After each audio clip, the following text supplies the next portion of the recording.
अव्यक्त पुरुषंकर शुभस्त लिखित चर्मशास्त्र से चर्मशास्त्र पाठ करने पूर्व आम सर्वप्रथम वैदिक प्रार्थना पाठ करवा। विशाल विश्वस्य निदानबीजं परं विधिविष्णुसारे विशाल विश्वस्य निदानबीजं परं विधिविष्णुसारे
समस्ते टिके नीरवता रक्षा कर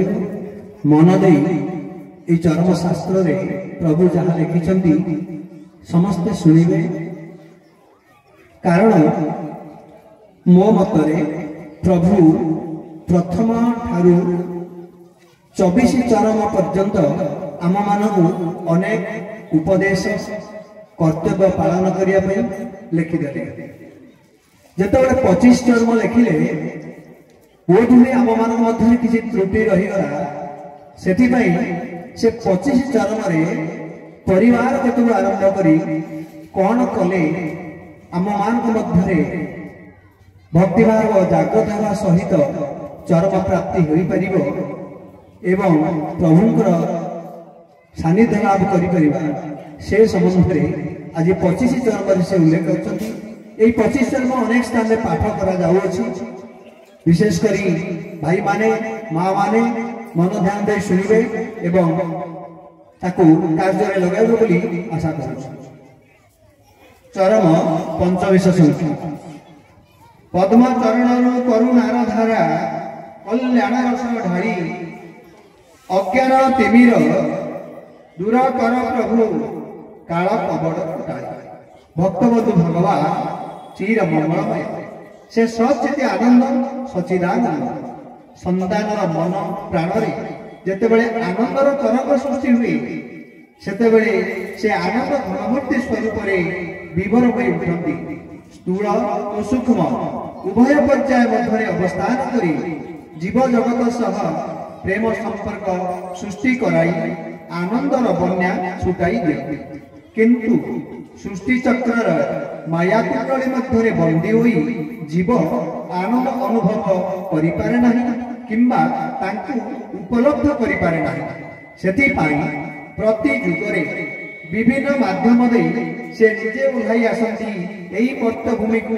जीवको तार स्थिति संपर्क में सचेतन कराई सत चित आनंदर पूर्ण स्वाद प्रदान करने आज से ही लक्ष्य नहीं दयासागर बनवाई संन्यास वेश ग्रहण करी गुरुस्वामी भूमिका अवतीर्ण होई तांकर प्रिय संतान मान उद्देश्य अबारित कल्याणवारी सिंचन कर चली चरमर यही धारावाहिक स्तंभ कल्याण दलित शीर्षक ये समीक्षा कल्याणमय आशीष चरमरे धनम गत थर तोर स्थिति संपर्क में बुझाई देती संकीर्णता परिहार करी व्यापक भाव ग्रहण करने उपदेश देती किंतु व्यापक भाव ग्रहण करने पूर्व निजक प्रथम एक सरल शिशु भाव प्रतिष्ठा करने एकांत आवश्यक कारण तोर पिता केवल सरलता को ही भल पाती तेबे सरलता किपरि आसिबो जेतेबेले निजक अति छोट भाव चिंता करिबो सेतिक बेले तोर भितरे निम्नता फुटी उठिबो तो धीरे धीरे तू सरल होई जिबि एही चिंता अभ्यास करिबा पाई तते अनेक पथ देई सारिछि अशेष कौशल बताई देइछि जदि ठीक भाव कार्य परिणत करूथिबु तेबे निश्चय लक्ष्य स्थल रे पहुंचिबु लक्ष्य स्थल रे पहुंचिबु आज आउ गोटे उपाय मते शिखाई देउछि धैर्य धरी सुन तू जानिछु गुरु कृपा प्राप्त हेले ए धराधाम रे कौनसी वस्तु असंभव नुहे सब मिल जीव मात्र गुरु कृपा मिल किपरि कर्म कले सिना पाइबु कर्म न कले फल केउठु आसिबो जो कर्ममान कले कृपा प्राप्त हेबो सेति मध्यरु मुख्य अंग हेउछि जन्मदात्री मां जन्मदाता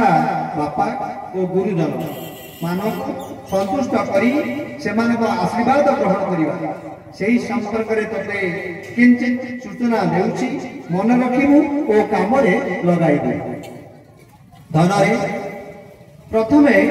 तोर जन्मदात्री को कथा चिंता कर तोते गर्भ रे धारण करिबा दिन ठारू जन्म देवा पर्यंत दिनटिए मध्य से शांति रे रही पारि नाही खाइबारे सुख नाही सोईबारे आनंद नाही बसिबा चलिबा इत्यादि सबुथे से केवल दुख ही पाइछि निज शरीर खाद्य तथा ताजा रक्त दे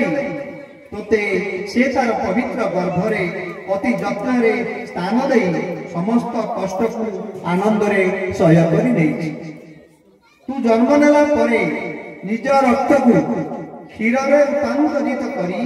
तोते खुआई मनीष करिछि तू तोर निजर कार्य करी शिखिबा पर्यंत तोर समस्त महिला आवर्जना निज हाथ में परिष्कार करी नरकर सेवा करी आसी तू जेते अन्याय कले भी केबे मध्य तोर दोष धरी नाही वात्सल्य ममतारे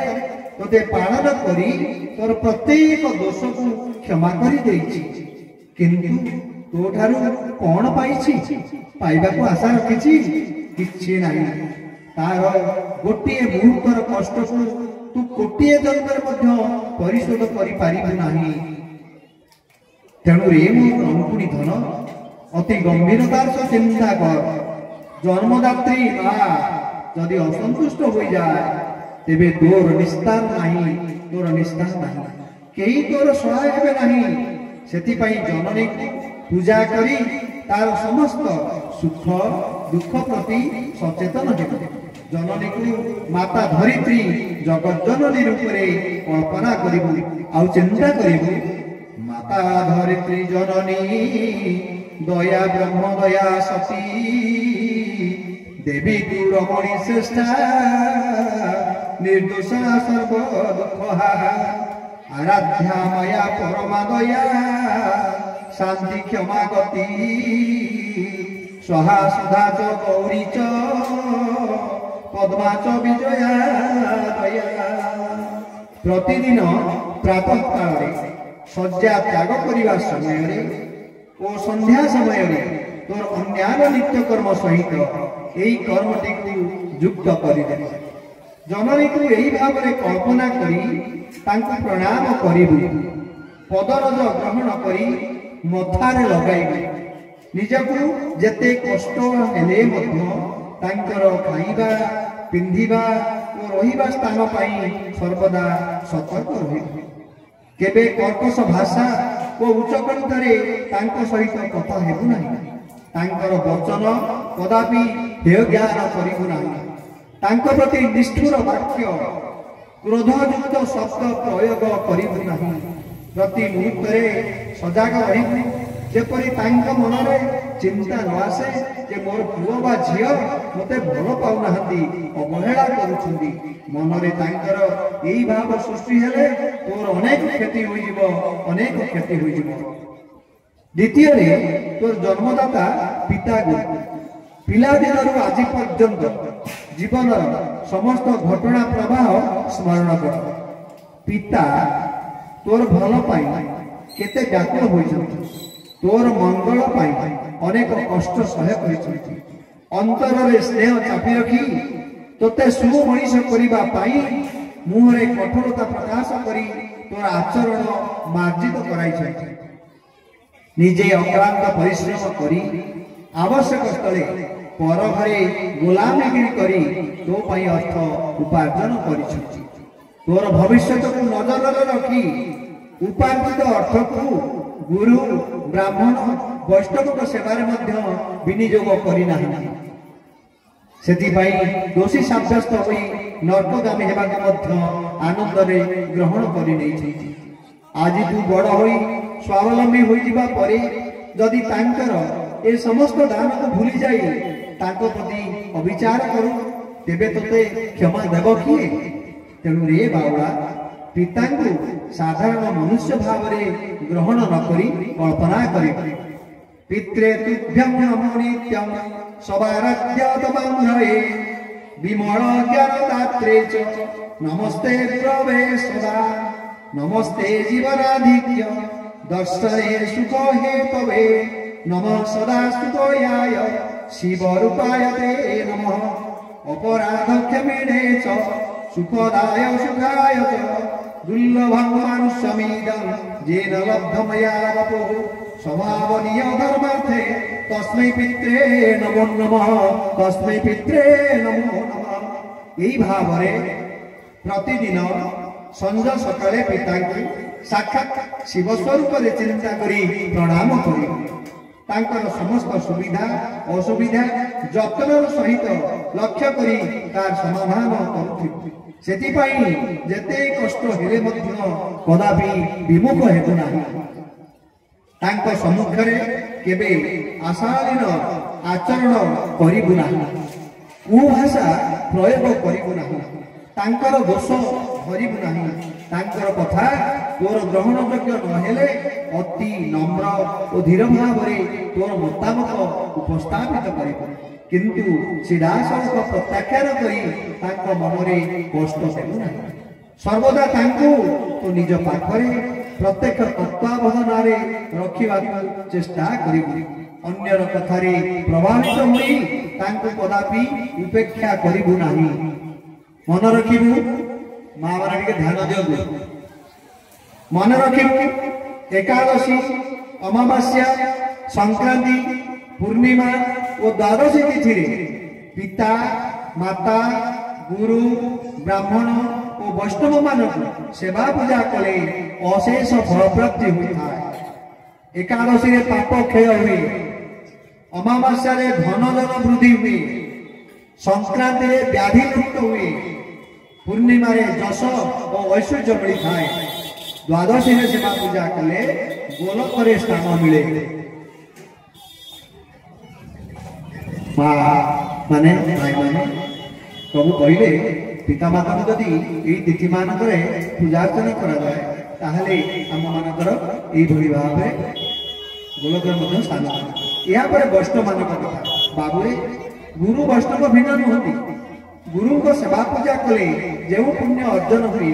वैष्णव मान को सम्मानित कले ठीक से ही फल प्राप्त हुए तेणु जदि केबे वैष्णव ओ गृह को आसती बा तू से संस्पर्श आसू तेबे श्रद्धा प्रेम और भक्ति रे तांकु गुरुतुल्य मन करी तांकर आशीर्वाद ग्रहण करी यदि अहंवशत से हतादर करू बा ज्ञान करू तेबे गुरुद्रोही विष्णुद्रोही पापरे विचार सम्मुखीन हो शेष गुरुजन मान सर्वदा सम्मान करने अभ्यास कर गुरुजन कहले केवल बयस नुहे अन्य समस्त विषय को विचार करे धन बयस ऐश्वर्य विद्या बुद्धि ज्ञान आदि समस्त गुण जेकोसी गोटे गुण जी तोठार अधिक गुरुजन भाव में ग्रहण कर विचार करे प्रारब्ध कर्म फल सुकर्म प्रभाव से तोठार उच्च श्रेष्ठ आसन तेणु से निश्चित भाव में श्रेय निजर पिता माता जो सम्मान देव गुरुजन मान ठीक से ही भाव में अभ्यास बल जदि ए सृष्टि प्रत्येक तोठार उन्नत और श्रेष्ठ बोली ग्रहण कर तोठारे नम्रता स्पष्ट भाव में फुटी उठिब से नम्रता बल तू क्रमश धीर सरल होई समस्त श्रद्धाभाजन हो संस्था सूक्ष्म रूप से समस्त पिंड रे विद्यमान जेतेबेले तो चतुर्पार्श्व विचरण करुथिबा समस्त नर नारायण श्रद्धायुक्त आशीर्वाद तो उपरे अजाड़ी होई पड़िबो सेतेबेले तू समस्त अति आपणार होई तापरे कोन आप जानिछो तोर पिता गुरुस्वामी एकांत भाव तोर अति प्रिय हो तू अति निकटतर हो सचिची आनंद नित्य विचरण करी ब्रह्ममय हो एथरक एतिक तोर चिर मंगलकांक्षी पिता गुरुस्वामी।